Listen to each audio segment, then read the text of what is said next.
Hey, so I'm really excited to share with you the lesson that I talked about this summer, where I would have students compose a short piece of music and then dump it into SUNO. So in the video, I'm going to show you in Logic the compositions of three students that they did in Logic and then how they recreated them in SUNO. And to recap, in Logic, that particular assignment was an introduction to diatonic major and minor harmony, binary form with music, how how to program some drum machines, how to add a melody, how a bass functions, how to draw in harmony, how to add reverb. So a bunch of important stuff as they continue on in the class. So after they got graded on that, I had them all bounce their project as an MP3 file, and then they dumped them into SUNO. So I'll share the lesson plan. I'll go through the lesson plan in the video first. Then I will show you each of the three students' projects in Logic, and then play their SUNO recreation. And then after that, there's a quick talk back with the three students and their experience using Music AI. So I'll see you at the end of this. Thanks. All right, so this was the lesson that students were given. The part one, again, was writing a piece of music in Logic. And this is what they get graded on. This was part two, dumping that song into SUNO. And part three was a reflection, a comparing and contrasting and making sure they were using the proper musical terminology to do that. Here were the, let me get rid of this, the questions that were given. Here's the worksheet that, whoa, sorry about that. I don't know what happened here. Oh, yes. That was another worksheet. But basically, this was the reflection sheet where they had to answer the questions. So how did the speed of the song change? Was the new tempo? Then they had space to answer those questions. So the handout I gave them had space in between these requirements of questions that I was asking. So it was a comparing and contrasting. So, all right, so let's see what we have here. So the first student's project, here it is in Logic, and I felt like they never wrote music before, so I felt like they had a really good solid first piece of music. Everything was clear. The piece, you could hear all the different parts. The production was pretty good. You got a sense of melody, understood B section. So let's give a quick listen to this. Even added an intro. So this is a student, obviously, that is self-motivated to add other stuff even though they're done.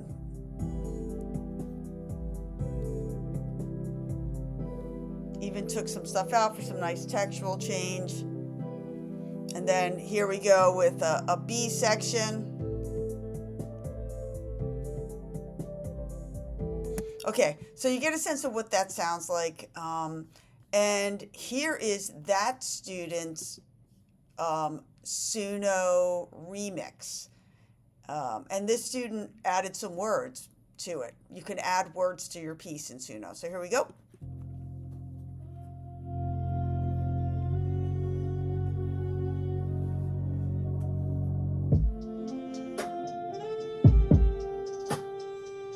Well, it's definitely still in a minor key. Yeah, I move slow, but my mind don't race. Whole lot of dreams, I'm still go chase. World too loud, I just find my space. Energy calm, but I'm still in place. No sleep, I've been up all night. Visions in my head, can't dim that light. Talk my truth, I don't do no hype. Still on the rise, yeah, the view look right. Pressure on me, I don't fold, I'm molded. Pain in my past, but I learned I own it. So, didn't have much, just will, I showed it. Now they all watching like, damn, he's focused. Kept it real, no fake, no. I'm not going to play the whole thing, but you can see that it kind of did change it a little bit. I mean, it's kept in a minor key, different than the original. Here's the original again.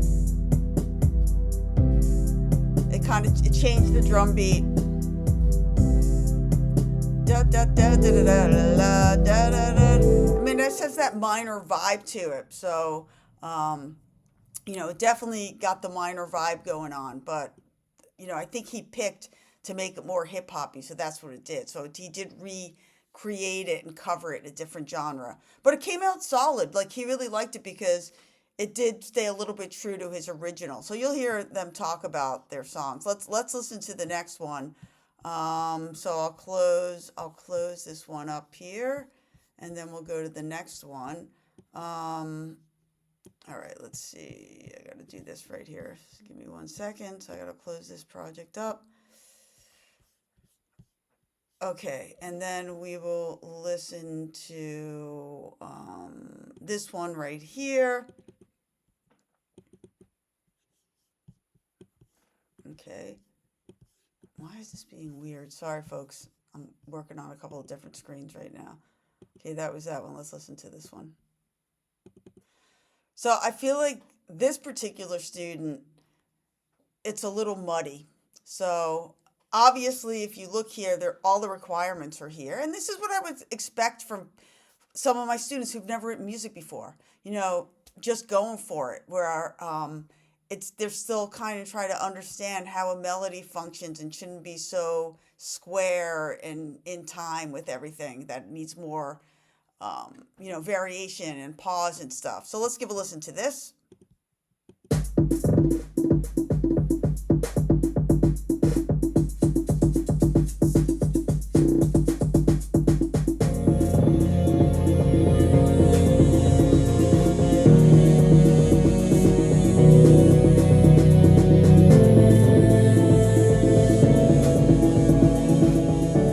Sounds a little bit like a Halloween piece.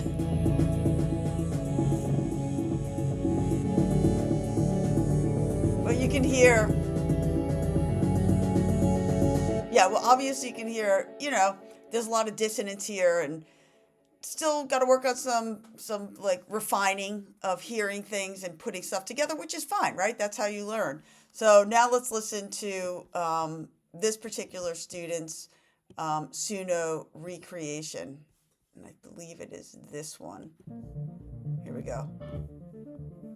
So it still has that dark vibe to it.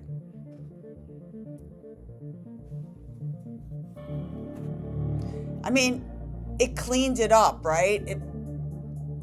It gave the parts more definition. Changed the drum beat, cleaned up the drum beat, made it less busy.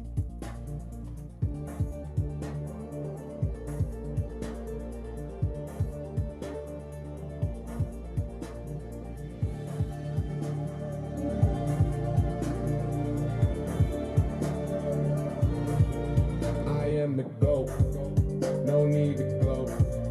So again, he also wanted to add some words to it, so he wrote some words in that it gave it to his song. So again, like here's something where this particular student needs to really work on: how does melody work?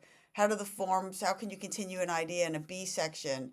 How to make cleaner drum sounds, and so everything's not so busy. And that's again common in beginning songwriting in for students who've never written anything or learning harmony for the first time. It was interesting that this particular student, when you hear the recap of them talking back about this, he didn't like what SUNO did. So. All right, so let's listen to the last one here. So I'll close this one out and we'll go and listen to the last one. All right, so quit this out here for a second. File, close project. Okay, and then we'll go and listen to this last student. All right, here we go. All right, so here we go.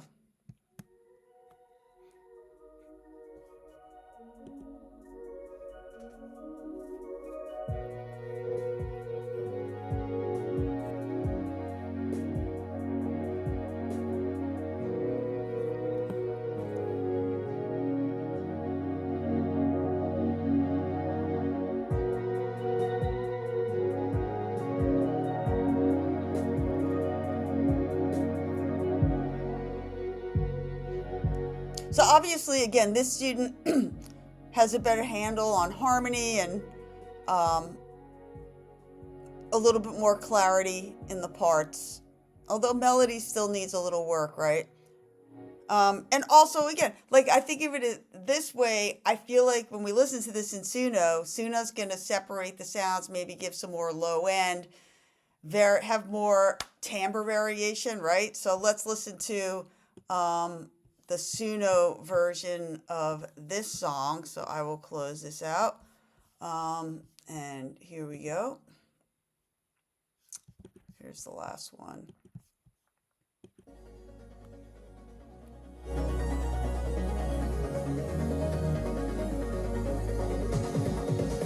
Change.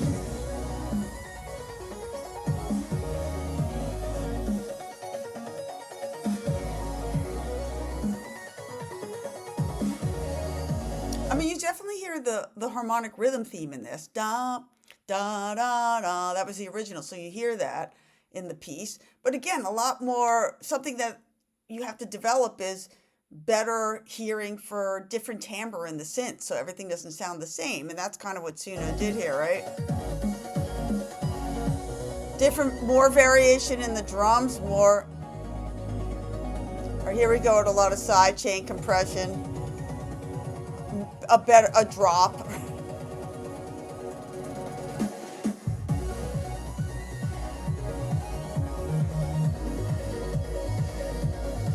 All right, obviously, this particular student, he was able to get 7 minutes and 29 seconds out of Suno. But I think he can use this, and we talk about this actually in the talk back. So I'm going to leave it at that for now, and then let's listen to what the students had to say, these particular 3 students, about their using Suno, and then I'll do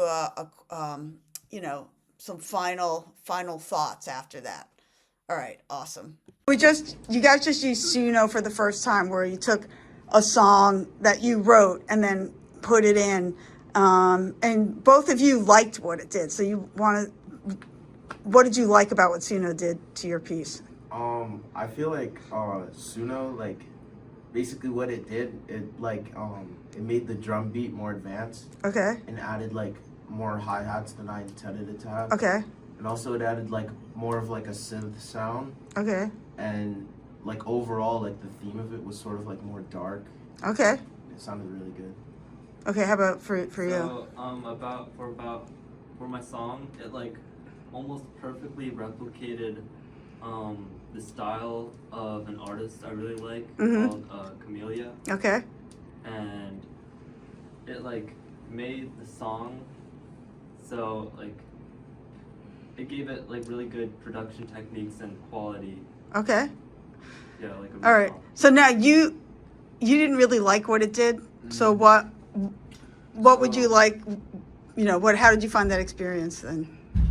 I found that Suno could like put it into a good like place, like different, like he could like fuse it together, the song better, so it sounds more like an actual song. Yeah. But it's just I didn't like that it totally flipped my like genre and what it was. Right. Because my song before, it was like very scary and like very deep. And yeah. It just became like melodic and like it had rap in it. Yeah.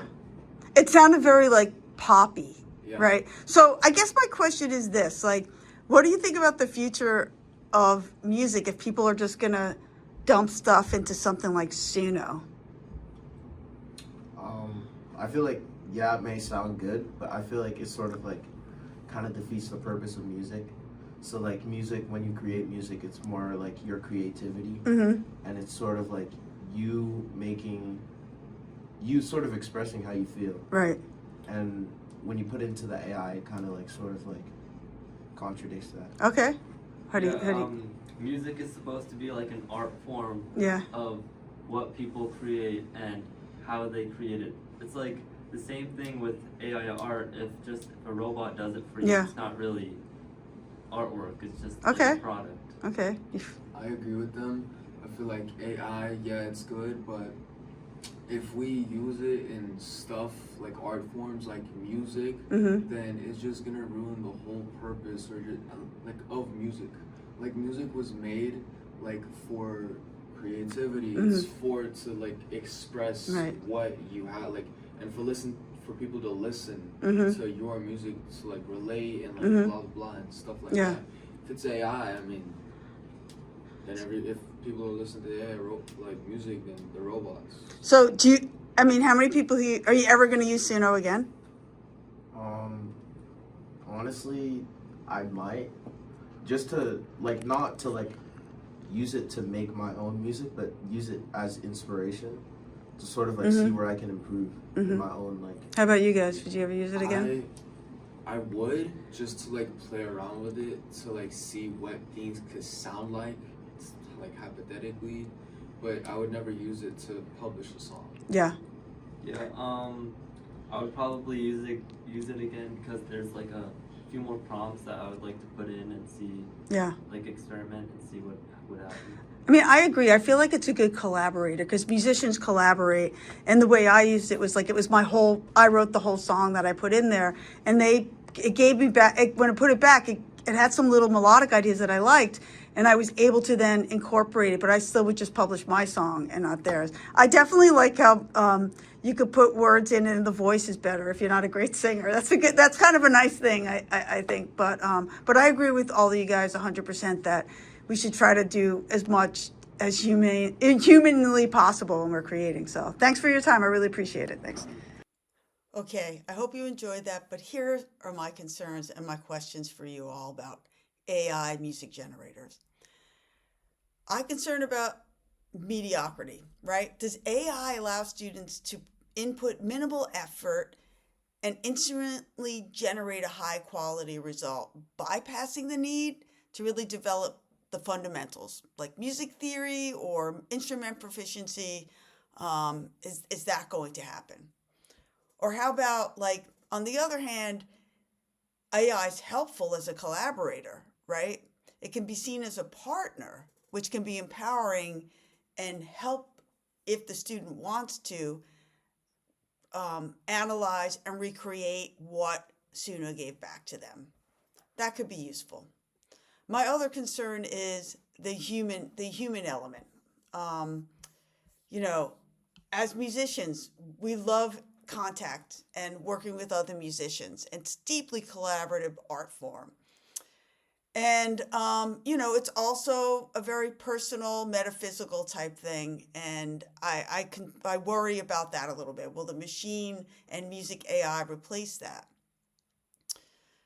Will music begin to sound the same? Is everything going to start sounding the same if a student writes or if someone writes something in and they press the button and the same engines are just recreating it, that all the stuff starts sounding the same? I worry about that. What do you think about that?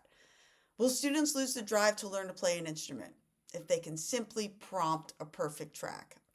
And what happens to live concerts when the creation process is less dependent on musicians actually playing those parts? What do you think? I'd really love for you to comment if any educators out there are watching this. Is this a tool for innovation, or is it a threat to what the future of music is going to be in the schools? I think we can't ignore it. I've been using it a little bit as a collaborative tool, but I'm old school, so I still collaborate. Even with what SUNO gives back to me, I still collaborate with real people. Let me know your thoughts. Would you use this stuff in your classroom? Thanks.